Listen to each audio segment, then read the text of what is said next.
Hey everybody, Bigfoot here with Bigfoot Videos. So in today's video I'm actually going to do a quick video about how to repair your washing machine. I have it's the LG. It's got the inverter direct drive, True Balance,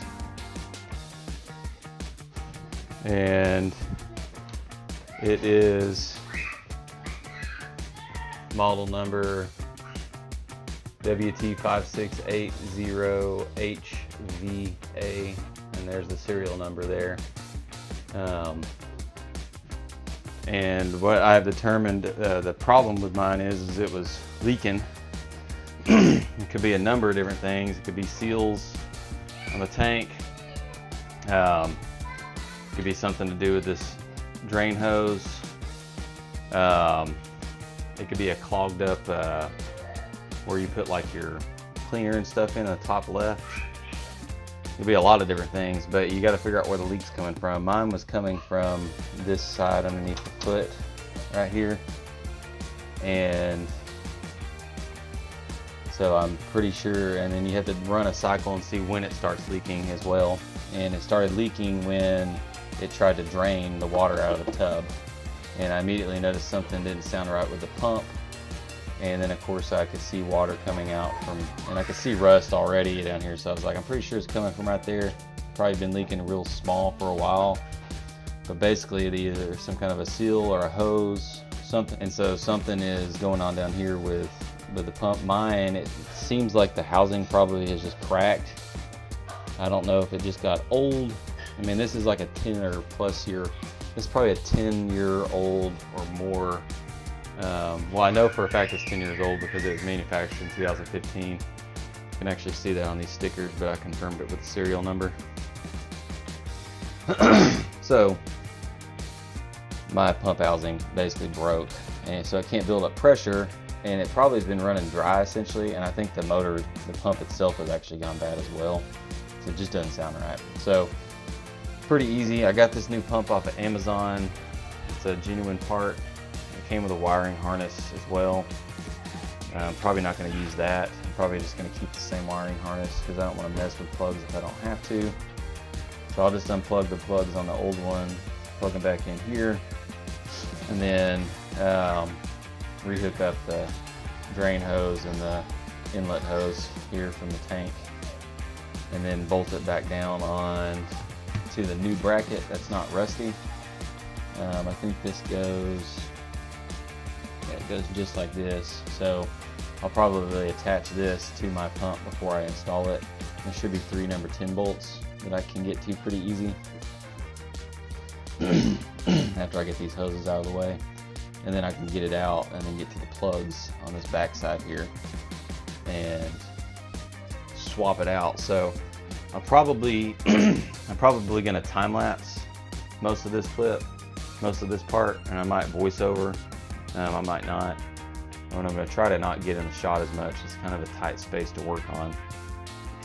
But we'll see how well I do at that with keeping my lighting and everything. So if you have any questions, drop them in the comment section. I think I've given you everything you need on the front end to know what I'm working on and what I'm doing.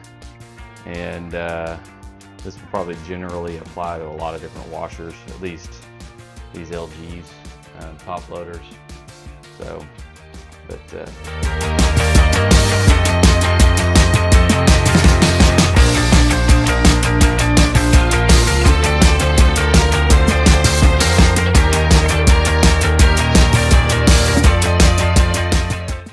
there's a lot more water in here than I thought. I have this thing tilted up,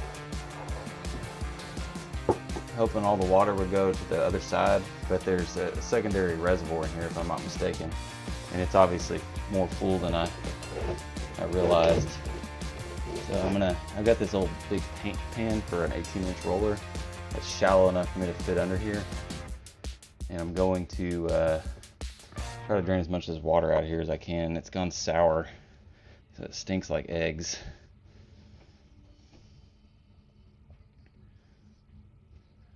Actually, I think it might be better to use this hose here.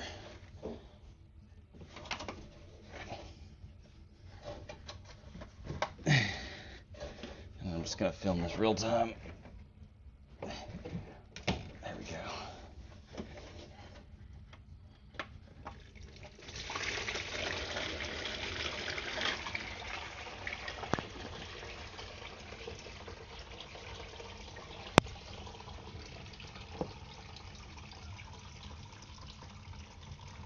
I was hoping this pin's big enough. It looks like it is.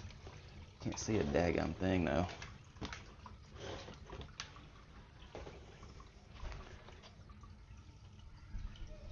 That is some slimy, nasty water. It stinks.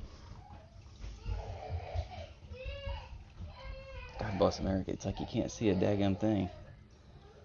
Alright. Ooh, that's stinky. So, I had drained all the water out of the inside of the tub, but this secondary one where that's actually the seal. The inner one's just something that spins and moves and stuff. But you can see, filled up quite a bit of water.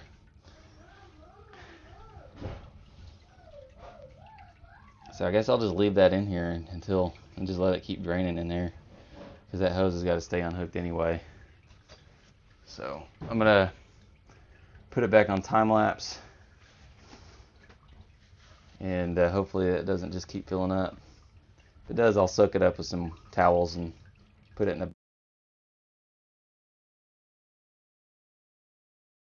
So just a note to self, the blue wire is closest to me, and the white wire is on the far side, and it comes underneath and plugs in, not from above, and for yours as well. All right, time lapse.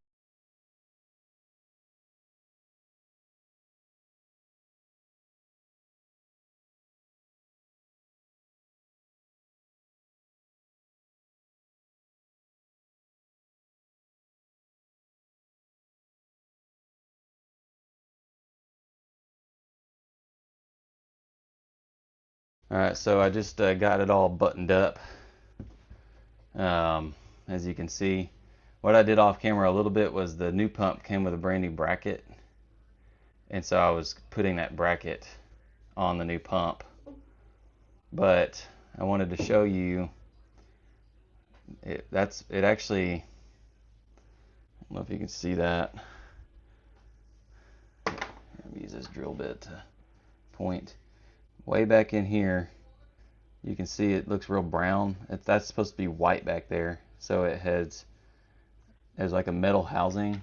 That's actually part of the motor where it's like fused to this plastic reservoir or the housing of the pump. And I believe that it builds up pressure inside there and pumps the water out up here. And obviously this metal housing that's fused to this plastic reservoir housing rusted out, cracked, something gave way, a little pinhole was created, and then over time it rusted through this hole. So I mean, I think this thing might have had a super tiny leak like a while back. So I mean, it could have been a year ago, and it took a year for it to fully break down to where it couldn't build up pressure inside this, and eventually that pump went bad. It started leaking pretty significantly.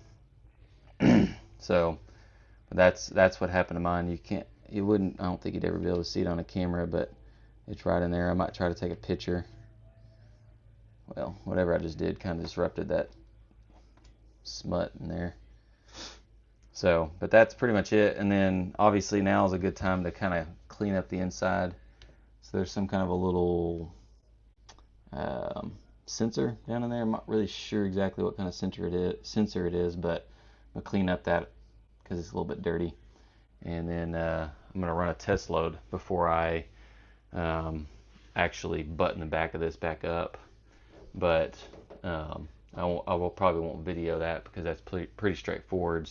I mean, it's just a few screws up along the sides on both sides here. And then there's like some tabs down right here where you would kind of just flex the panel out of the way, and there's some up here at the top. But other than that, it should fix it as long as the electrical wiring is still good, and as long as that was the only problem. So if it's not the only problem, then I'll do a follow-up video on it, but that's pretty much how you change out a pump. One other thing you would want to assess if you were getting into something like this is these hoses are just as old as that pump, and sometimes hoses will dry rot, break down. These ones seem to be pretty good. They didn't show any signs of like cracking or stressing or brittleness when I was taking them apart. I looked beforehand and they seemed like they'd be fine, but you never know until you pull them off, especially when you mess with your hose clamps and you start twisting them off of the inlets and the outlets. Sometimes that's when they fail. So that's something you would want to consider. You might buy those in advance if you're concerned about it at all, and then return them if you don't have to change them out, or just go ahead and swap them out as a future preventative maintenance thing. So that's about it. Like, share, and subscribe. Questions in the comment section. Now go check out some of the other content. Bigfoot out.